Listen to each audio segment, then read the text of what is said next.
kaskancin da ya mata shine abubuwanta guda 5 duk ba su masu wani birgewa ba ne. Yanzu turare shi yana cin abubuwa masu kamshi masu birgewa a duniya, amma sai Allah ya sa akwai wani dabba kashinta ma turare ne, kuma kashin turaren nata ya fi kowane turare kanshi.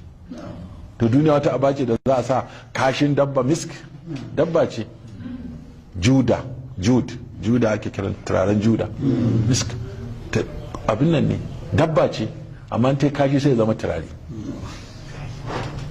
Sannan kuma abin shanta mai zaki kashin kuda ne. Yadin da ya fi kowanne tsada saƙa ce ta tsutsa, tut, harir, sunan tsutsar tut ita take yin harir. Allah ne wanda a ciki, ka gani? To turarenta ga yadda yake, kayan zaƙinta ga yadda yake, tufafinta mafi tsada ga yadda yake. To balle kuma abincinta ya yake. Duk inda ka ci abinci bayan awa 6 ya zama tutu, ya zama tutu kuma ɗoyi yake yana wani.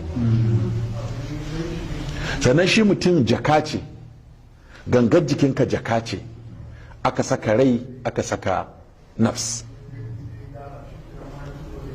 To shi yasa da an zare ran shine mutum ai, wannan gangar jikin a ita jaka ce ta saka ran, da an cire ran to gangar jikin sai ta riɓe.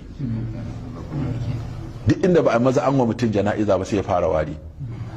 Sannan wannan ran shine gwamna, shine malami, shine shugaban, da an cire to ba magana ka je kai gwamna, ba magana zuwa ofis, ba magana zuwa makaranta, ba magana limanci, ba magana koyarwa, ba magana alhaji, ba magana hajiya, ba magana president, ba magana his excellency. Ana cire ran sunan tagawa, sai da dinga miko, turo, wanke, hada, miko, saka, ta za a ce miko president ko miko professor ko miko sheik, babu wannan.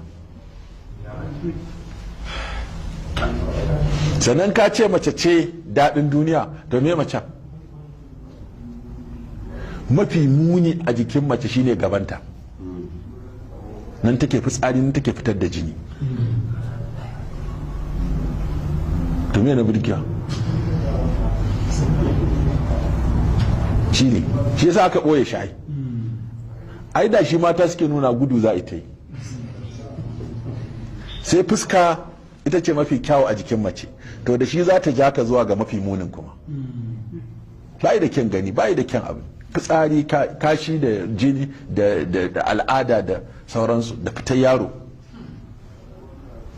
Me zai hankalinka a duniya raba ka da Allah.